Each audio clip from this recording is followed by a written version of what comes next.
Seahawks Today coming up in just a few moments from right now. But before we do, we're in the middle of a sub-battle with Dolphins today as we are trying to beat them to 30,000 subscribers. We want to thank you guys for helping us reach 27,300, but we got to do more. So let's beat the Dolphins and get there first. Subscribe now if you haven't already. YouTube.com/Seahawks TV. Tell your friends. Make sure they're subscribed as well, and we'll get started with today's show.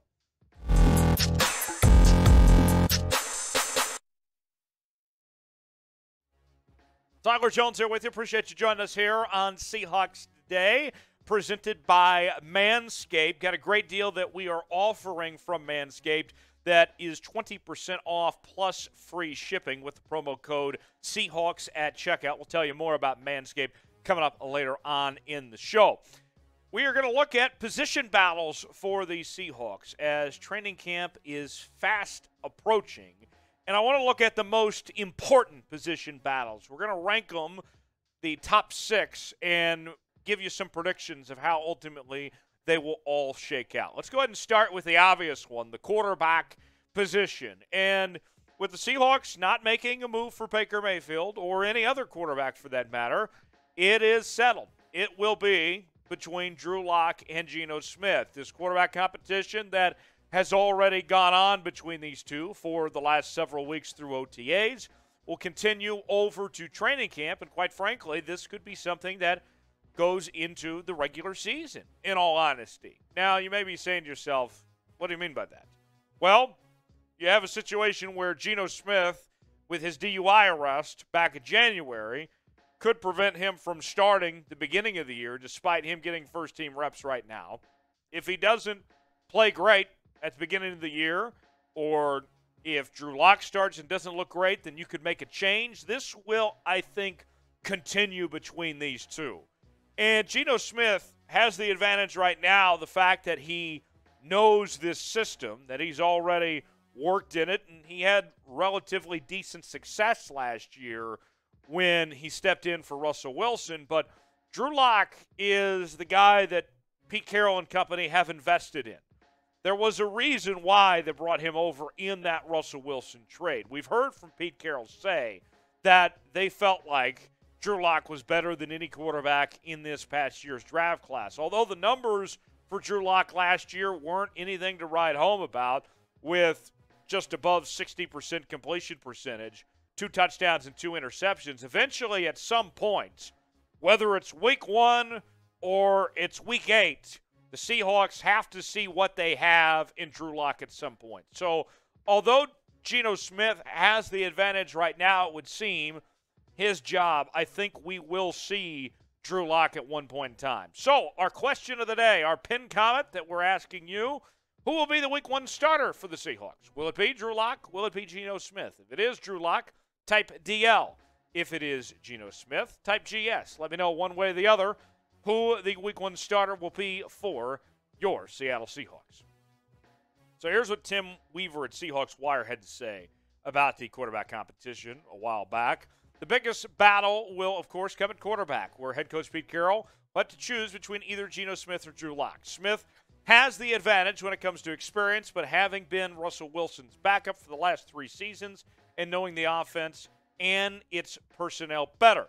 Meanwhile, Lock has superior athleticism, arm talent, and youth on his side. We're betting that Smith will win out and start at least at the onset of the regular season. However, it wouldn't come as a surprise if Lock gets his chance to lead the offense by mid-October. And that's where I disagree with Tim on this. For me, I think Drew Lock ends up winning this job from the beginning. I do think we will see Geno Smith at some point this year. And whether Geno's suspended at the beginning of the year, whatever it may be, Drew Lock, I think, is going to start. The Seahawks have to figure out what they have. That remains to be seen. You will see both guys, but I would think that they want to get Drew Lock out there and see what they have in him and see if they can potentially build around him or not. They have to answer that question. Geno Smith, you already know, is not a long-term solution. You don't know that about Drew Lock necessarily just yet. Although I have my doubts about Drew Lock, the Seahawks owe it to themselves to figure out what they have in Drew Lock. And I think we're going to find out that answer pretty quickly. Today's show presented by Manscaped, and We got a great campaign that we're promoting with Manscaped, the Got Bush campaign. And I got to tell you, you don't want to have a bush. You don't want that. No lady wants that from their man at all. And so we're here at Seahawks Today to save balls around here with the Performance Package, valued at $95.99 with the promo code Seahawks. Use it at checkout, 20% off plus free shipping. Quite the deal. Get yours today, manscaped.com, promo code Seahawks. So the second most intriguing position battle is the right tackle spot. And there are 3 candidates for this position to potentially end up with. And look, Abraham Lucas, no doubt, is the future for this position. You used a 3rd-round pick on him. He is going to be the guy that is going to train alongside Charles Cross. They're going to learn this system together. You look at the right tackle options with him, Jake Caron, Stone, those guys there. You have some veterans. And for me, it's all about Abraham Lucas, though. And here's what Lance Zierlein had to say, his scouting report on Abraham Lucas before the draft. Teams will need to balance the run game limitations against his potential success in pass protection when placing draft value on Lucas. He's too upright as a drive blocker and too lumbering to get to lateral and second-level blocks. In pass protection, however, his length and power make him a wider target for rushers, while his patience and core strength make him tougher to counter. His need for tight end help when protecting against true edge speed could be a catalyst for a move inside to guard. Lucas is a scheme-limited but has eventual starting potential at either right tackle spot or guard. So Lance says eventual, but we're already seeing Abraham Lucas get first-team reps. And we have not had official practices at this point. That tells me that the progress is being made there, that things are going in the right direction for Abraham Lucas. I think that we see Abraham Lucas start week 1, and I think that he fills that right tackle spot for a very long time, that he is what the Seahawks are looking for there. He will have to get better when it comes to run blocking, playing in a pass-heavy scheme at Washington State. But I think that if you're the Seahawks, why not have Cross and Abraham Lucas, who essentially have the same strength and the same weakness? They're both great pass blockers, but they're going to have to learn how to run block. Why would you not have them train together? I think it just makes sense, and you like what you've seen from Abraham Lucas at this point. I think he's going to be your starter week 1 when it's all said and done. He's one of my favorite Seahawk rookies. Who's your favorite Seahawks rookie, though? Is it Charles Cross? Is it Boye Mofe? Tell me a name. Coby Bryant. There's a lot of options to choose from. This was a really good draft class from the Seahawks. Give me one name. Who was your favorite Seahawks rookie?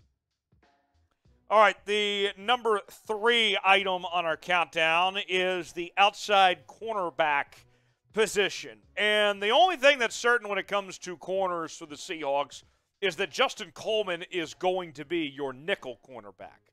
But outside of that, anything is pretty much possible at this point for the Seahawks team when it comes to their outside cornerback positions. This is an open competition in its truest form. Here are the candidates to possibly get those 2 spots. You bring back Sidney Jones.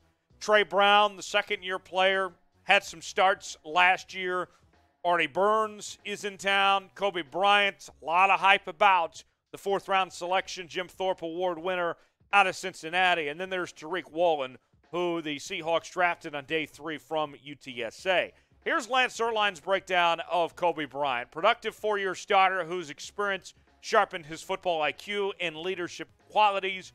Bryant has good size and can be a real-time route reader and above-average ball skills and anticipatory brand of coverage. He will need help against NFL deep speed and could struggle in an off-man capacity when he has to transition and match route breaks throughout the game. Zone coverage schemes that allow for a more linear, eyes-forward approach should play directly into his strengths and allow him to become a cornerback 2 or cornerback 3. So with that, and what we've already heard from the coaches and all the talk about Coby Bryant at this point, I think that with that progress already being made, before even all the pads are on, you're only going to see more from Coby Bryant. He'll take one of those spots. The veteran Sidney Jones would take the other, and I think those guys are your starting corners on the outside week 1. I know it would be quite the story for a fourth-rounder like Coby Bryant to work his way up to be a starter, but you didn't see a whole lot, I think, from Trey Brown to say that Coby Bryant is not a better option than Trey Brown personally. So with that said, we'll move on. Number 4 on our list, the third wide receiver position. Now, when you look at the wide receivers for the Seahawks, you're great at those first 2 spots. With DK Metcalf and Tyler Lockett, that combo is as good as almost any combination in the league. But after that, there is a significant drop-off. The depth chart right now, we've been told that Freddie Swain is currently the number 3 receiver. But it's anyone's ball game at this point for that number 3 spot. It's not a given that he holds on. Marquise Goodwin, Penny Hart, Eskridge. There's a lot of different options, essentially, for the Seahawks at that number 3 wide receiver spot. And quite frankly, the numbers last year were not great. When I talk about the drop-off, you can see it on your screen right now. Nobody had more than 25 catches of potential candidates for that number 3 receiver spot. And you may be saying to yourself, well, Marquise Goodwin, you spent that money for in free agency. He'd be the obvious choice to be the number 3 receiver. But then I see reports from ESPN this past week predicting that he might not even make the team. So with that said, to me, I point to Eskridge. And I know that Eskridge did not play a lot last year, but I got to tell you, the potential is there. The raw speed, the athleticism. He's one of my breakout players for 2022 for this Seahawks team. I think he's going to have an impressive camp, and he's going to work his way and be that number 3 receiver for this Seahawks team. That's my prediction. I'm going with Eskridge there. Pick a wide receiver. Who will it be, that number 3 receiver for the Seahawks? Will it be Eskridge? Will it be Marquise Goodwin? Freddie Swain? Let me know. Type DE for Eskridge. Type MG for Marquise Goodwin. Type FS for Freddie Swain. Seahawks Today bring you Seahawks coverage like no one else is on the internet. We're covering news, free agency, trades, and everything in between every day on this channel. Subscribe now. Turn on those notifications so you never miss a moment. YouTube.com/SeahawksTV. All right, got 2 more for you. Let's look at the outside linebacker number 3 position. This is a very competitive battle going on between the likes of Alton Robinson, Boye, Mofe, and Tyreke Smith. The thing for me I'm looking at is an efficient rotation is key. Now, it's a big deal for somebody to be named the starter, sure.